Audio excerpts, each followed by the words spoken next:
My friends, I want to thank you for watching this video. I want to thank all of my subscribers for their support. And now that I've sounded the alarm about people being unsubscribed from my channel without their knowledge, people are coming forward in the comment sections of my video letting me know they've been unsubscribed 5 times in the last few months. In an election year, the algorithm aggressively targets certain channels, strangling their views and subtracting subscribers, so don't let YouTube pull this on you. Also, I want to thank everyone who left a super thanks on my last video, and moving forward, I promise to respond personally to every super thanks just as I respond to every super chat in my live streams. Merry Christmas, folks! God bless us, everyone! And now, on to the video. Greetings, my friends. I am Dictor Van Doomcock, the future ruler of Earth, broadcasting from my hidden base at the center of the Earth, and I am here today because from what I can tell from the concept art for an upcoming project, it seems like Disney is once again acknowledging defeat on the woke battlefield and bending the knee to the inevitability of reality. We all say it, we all know it's true. Get woke, go broke. And it seems that Disney is finally waking up to this harsh reality, people, and they're starting to back down, not stick their necks out quite so much for the agenda, put down the woke, and slowly back away.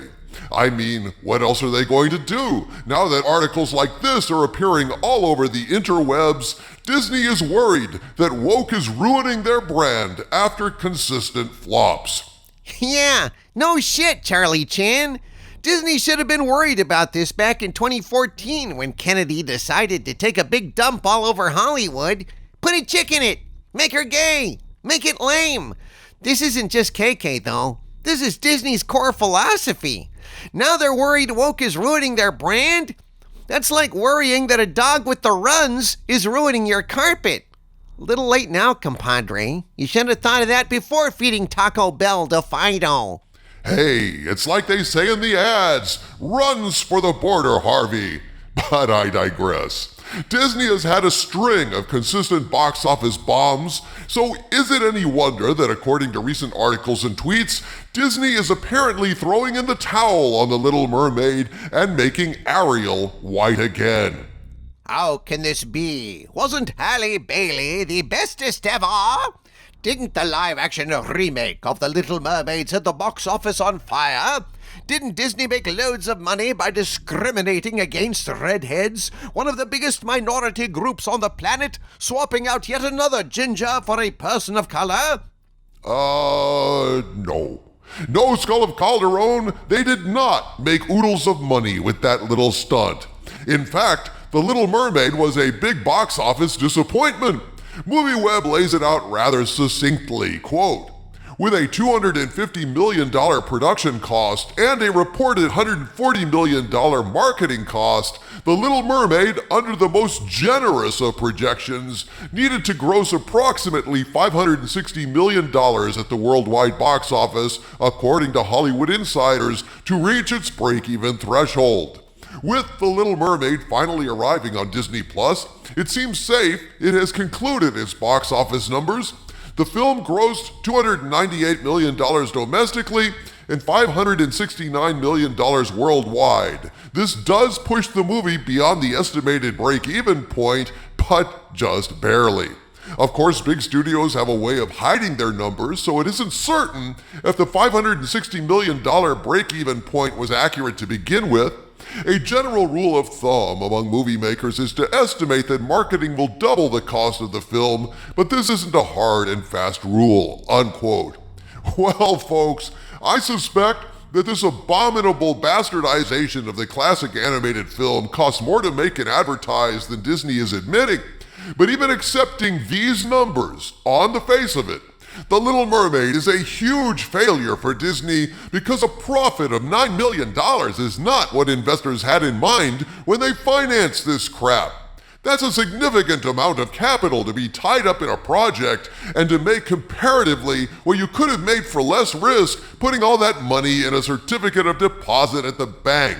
And that is not setting investors' hearts all aflutter. Maybe that, my friends, is why production concept artwork leaked from Disney shows that the latest Little Mermaid project is going back to the original cartoon, not the Aquafina crap rap clown show shown in theaters this past year, and Disney is quietly prepared to back away from Halle Bailey and make Ariel white again. Recently, I saw a tweet alerting me to this change of heart at Disney. New. Disney confirms The Little Mermaid, a musical adventure, a reimagined theatrical production inspired by Walt Disney Animation Studios' The Little Mermaid, will debut in the newly refreshed Animation Courtyard Theater at Disney's Hollywood Studios in fall of 2024. As WDWMagic.com reports, quote, Disney has today announced that The Little Mermaid, a musical adventure, a fully reimagined theatrical production inspired by the Walt Disney Animation Studios classic The Little Mermaid, will debut in the newly refreshed Animation Courtyard Theater in fall of 2024 at Disney's Hollywood Studios. Now, this new show replaces the voyage of The Little Mermaid that ran before the pandemic hit, but as you can see from the artwork, which does look pretty stunning by the way, in this image, Ariel is clearly depicted as she appeared in the original cartoon, and indeed, the whole look of the entire production is echoing the original classic cartoon, with bright, bold colors, cheery sets, and look, it's even the kiss the girl scene, gasp, between a boy and a girl, heterosexual romance? Well, maybe the frogs are gay. Or the flamingos. It's just a feeling I have, dude. Like, if I were in a prison shower with flamingos, I wouldn't bend down to pick up the soap.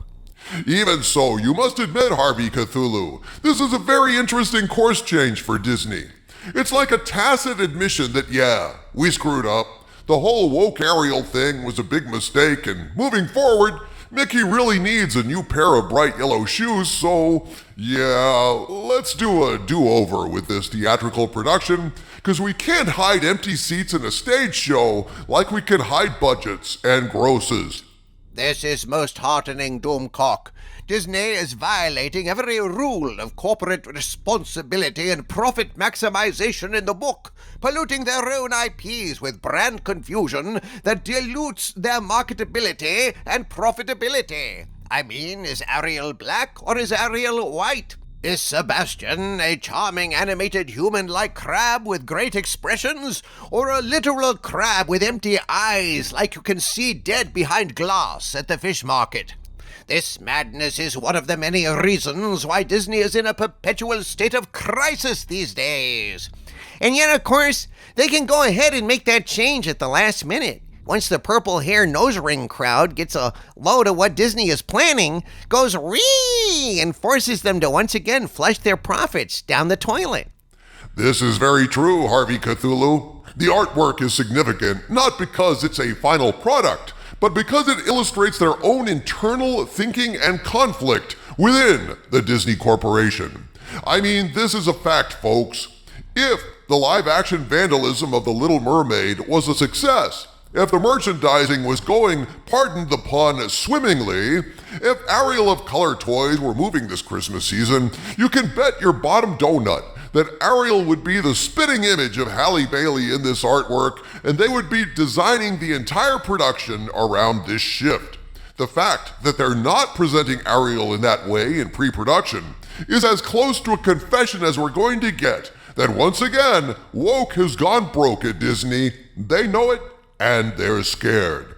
Now, just like Chapek urged Disney not to get crosswise with Florida over the so-called Don't Say Gay Act, but was later forced to bend the knee to LGBTQIA MOUSE activists and go against the best interests of Disney investors, alienate Florida, and lose their sweetheart deal having Reedy Creek as their own personal fiefdom. They may ultimately cave to the woke wankers within their ranks and continue down the road to bankruptcy, basing their production on the failed live-action movie rather than the beloved timeless animated classic. I mean, Disney has proven themselves this stupid in the past, but that said, this glimpse behind the scenes tells us all, that Disney is spooked by the endless stream of box office bombs and capital losses in 2023, The year that the world started waking up to all this woke nonsense and turning away from the brainwashing and gaslighting and bullying of the Walt Disney Corporation.